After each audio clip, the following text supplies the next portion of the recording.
Et salut les pingouins, j'espère que vous allez bien. On se retrouve aujourd'hui pour une nouvelle vidéo Proxmox. On va installer Windows 11 en mode tout automatique.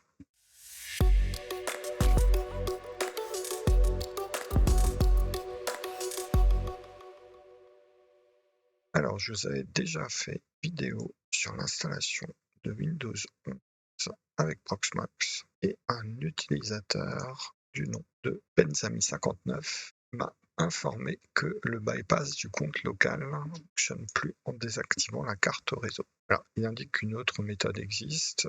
J'ai regardé et j'ai trouvé quelque chose qui va peut-être vous intéresser encore plus. Il s'agit d'installation de Windows en mode unattend qui a été fait par un Allemand qui s'appelle Schneegans.de qui vous permet de générer un fichier XML pour préconfigurer votre Windows. Donc on va regarder les principaux paramètres qui sont ici. Je vais choisir déjà un langage en French. Je vais choisir aussi page French ici. Le keyboard est déjà en French. Mon location aussi. J'utilise l'architecture AMD64. Je vais cacher le PowerShell pendant l'installation. Je vais choisir un nom arbitraire qui sera Sami11. Pas utiliser le Compact OS, on laisse Windows utiliser directement le NTP pour mettre l'horloge. Voilà, une partie super pratique. On va laisser Windows en fait s'installer sur la partition, la première partition qu'il va trouver. On va utiliser une clé générique, donc moi j'ai pris une ISO d'installation de Windows 11 Pro. Et ici, on va retrouver nos comptes locaux. Alors, vous avez une petite option pour obscurcir les passwords, c'est du base64, il n'y a pas de chiffrement, c'est comme si votre mot de passe était en clair, donc mettez quelque chose que vous pourrez changer par la suite. On va choisir que le mot de passe n'expire pas, on va laisser tous les fichiers qui sont visibles, on va toujours afficher l'extension, on peut changer les icônes, on peut enlever pas mal de fonctionnalités et dans mon cas, on peut activer le RDP, l'ajuster pour les meilleures performances, donc enlever tout ce qui est effet visuel. La partie la plus importante, bien sûr, quand vous faites du Proxmox, c'est d'installer Virtaio Guest Tool et QEMU Agent. Donc on y reviendra par la suite. Il y a une petite configuration spécifique à faire quand vous créez la VM. On va enlever la configuration du Wi-Fi. On va utiliser un custom theme direct. On va prendre du dark mode. On va pouvoir virer d'un seul coup tous les bloatware que Windows installe. Alors moi j'en ai quand même quelques-uns que je veux garder. Donc tout ce que j'ai décoché, je garde. Vous avez ensuite la possibilité de faire des scripts spécifiques. Ça peut vous aider pour préconfigurer des choses. Moi je vais rester dans un cas relativement basique. Et on arrive tout en bas. Donc à la place de télécharger le XML, ça fait jamais de mal. Vous voyez, en fait, le unattend, c'est la traduction en français de sans supervision. Ça permet de répondre à toutes les questions que l'interface demande habituellement, qui prend un temps fou. Donc là, avec ce fichier XML, ça va me permettre d'installer le Windows sans rien toucher. Donc pour ça, je vais télécharger l'ISO et aller sur mon Proxmox. Je fais mon test sur le 2. Il y a quelques prérequis. Le premier prérequis, c'est que vous ayez déjà dans votre stock d'ISO l'ISO du Windows que vous voulez installer. Moi, c'est un Windows 11 Pro. J'ai déjà mes drivers Virtaio. J'invite à regarder la vidéo précédente pour voir où les télécharger. Et on va se lancer dans la création de la VM. Donc, je vais appeler ça Sami11 pour rester raccord. Le local, je récupère mon ISO d'installation. Je choisis mon Microsoft.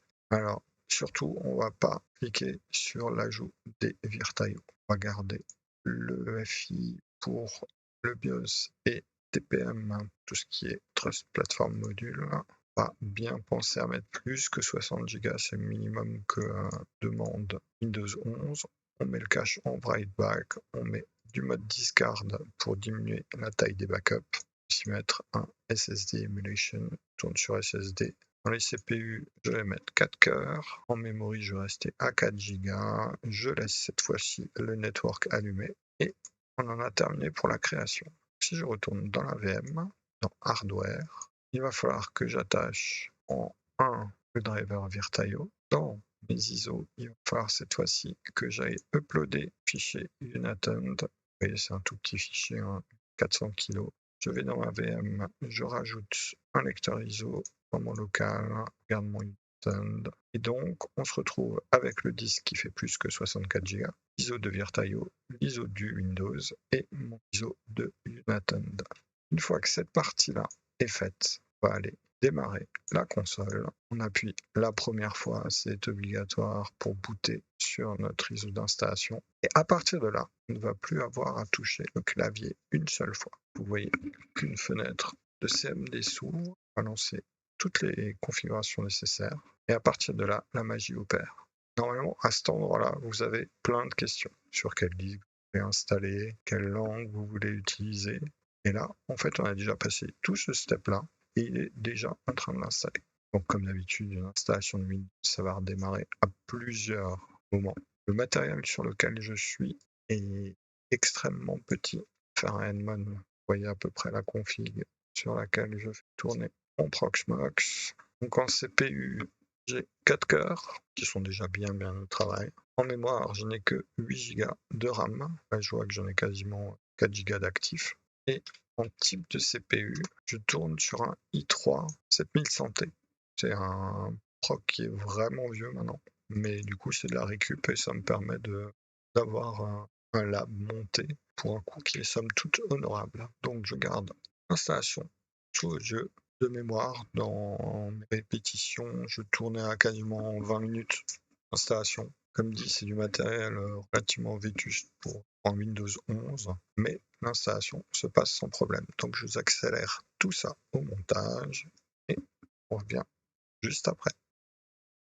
Et voilà le premier reboot qui s'effectue. Donc là, on n'a rien besoin de faire vu que l'installation est déjà faite sur le disque de Windows.